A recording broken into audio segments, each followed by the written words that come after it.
नमस्कार, द्वीपल्स में आप सबों का स्वागत है। मैं हूं संतोष सिंह और हम बात कर रहे हैं बड़ी बेदर्द हो साहब। जी हाँ, देखिए, लोकतंत्र की जब बात हुई आई सामने, या लोकतंत्र की जब कल्पना हुई, लोकतांत्रिक व्यवस्थाओं की बात हुई, उसका मूल आधार था प्यार, सत्ता के लिए संवाद, सत्ता के लिए संघर्ष, सत्ता के लिए खून खराबा नहीं, सत्ता के लिए हिंसा की राजनीति नहीं। इन सब तरह की चीजें लोकतंत्र के साथ आई। राजाओं का शासन में तो सब कुछ लोगों ने देखा ही था, लेकिन लोकतंत्र में इस तरीके का नफरत, इस तरह का घृणा, ये कभी किसी ने सोचा नहीं था। राजनीतिक रूप से एक दूसरे से आपस में मतभेद होते हैं, रिश्तों में खटास आता है, विचारों का टकराव आता है, लेकिन टकराव इस हद तक चला जाए ये किसी ने नहीं सोचा था कि इस लोकतंत्र में ये भी हो सकता है। लोकतंत्र में शासक या प्रधानमंत्री या राष्ट्राध्यक्ष को लेकर क्या एक सोच है कि वो सोच गांव तक पहुंचता है। शरद यादव से आपका मतभेद हो सकता है, लेकिन 25-30 वर्षों का, 40 वर्षों का साथ भी तो रहा है। आप जहां जिस राजनीति की जहां से शुरुआत की है, आज शरद नहीं होते तो आप कहां होते? ये तो सनातन का मूल चरित्र है, या हिंदू धर्म का मूल चरित्र है, या जो हमारे धार्मिक ग्रंथ है उसका ये मूल चरित्र है कि आपके जीवन में जिस व्यक्ति ने का जितना योगदान रहा है, उस योगदान को ही आप याद करिए। बुरे दिन को क्यों याद करते हैं? हर व्यक्ति के निर्माण में किसी न किसी व्यक्ति का योगदान रहता है। राम सेतु का निर्माण था तो गिलहरी की भी चर्चा क्यों होती है हमारे घर? उतने बड़े सेतु के निर्माण में गिलहरी की भी भूमिका है।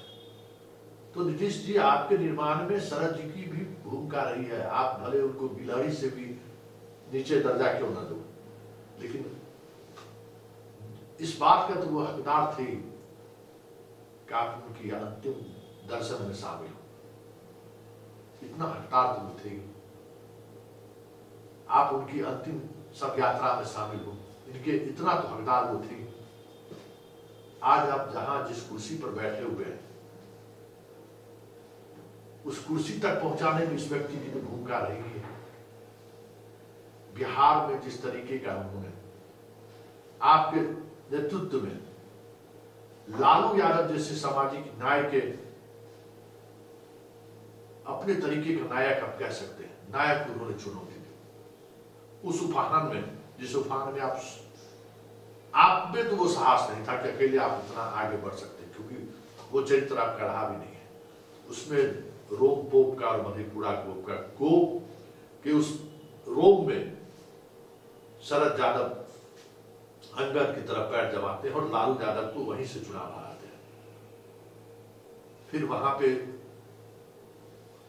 लालू यादव की विचारधाराओं के विपरीत जो समाजवादी विचारधारा था, उससे जुड़े हुए यादवों को उन्होंने एकत्रित किया, चाहे रवि बाबू हो, दिनेश चंद्र यादव हो, वीरेंद्र यादव हो, नरेंद्र नारायण यादव हो।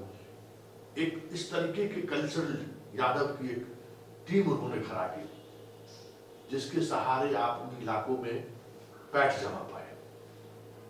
और वही वो इलाका है जहां आज भी आपका पैठ सबसे मजबूत है। ऐसे जो प्रोग्रेसिव यादव और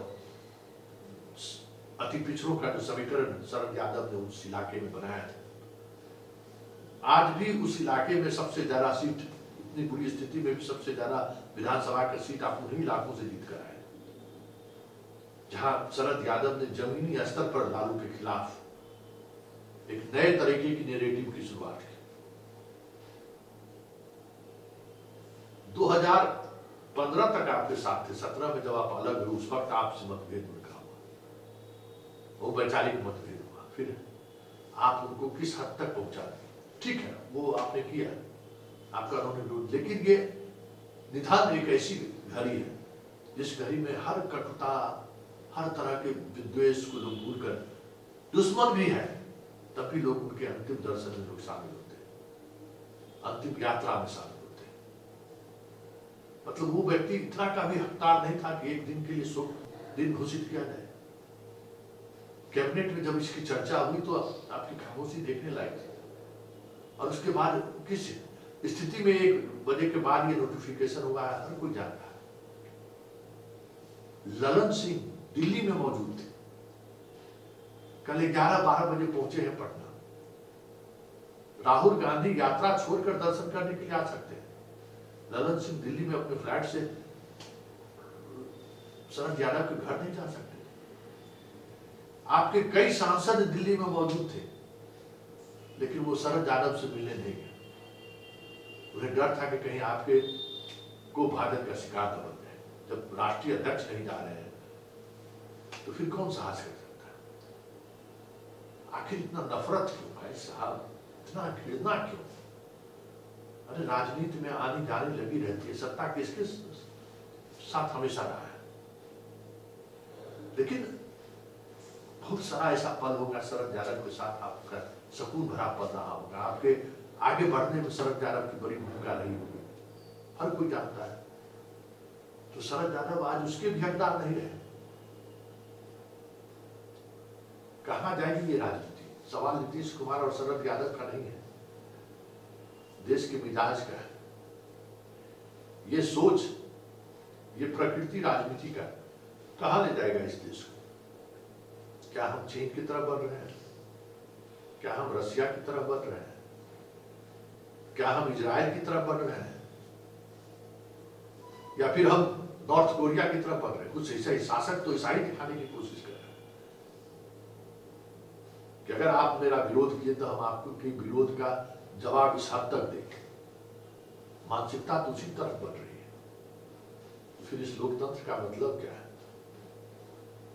फिर इस भारतीयता का मतलब क्या है? ये वसुधैव कुटुंबकम का मतलब क्या है? सर्वधर्म समभाव का मतलब क्या है? मतलब हमारे पुरखों ने जो चीजें विरासत में छोड़कर गई, हम हर कोई इसको मिटाने को लगे, जिसके सहारे हम देश और दुनिया में अपनी एक अलग पहचान स्थापित की, आज हम खुद उस पहचान को मिटाने में लगे। हम इतने गिर गए हैं ये तो नहीं कह सकते, लेकिन वैचारिक रूप से हम इतने क्रूर हो गए हैं, ये कैसे हो सकता है?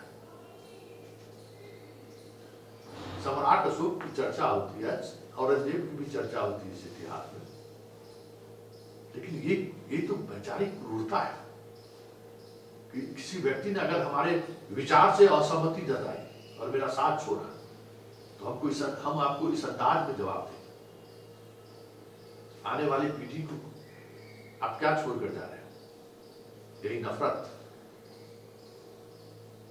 यही क्रूरता, यही प्रवृत्ति, क्या होगा इसका होने वाले समय में?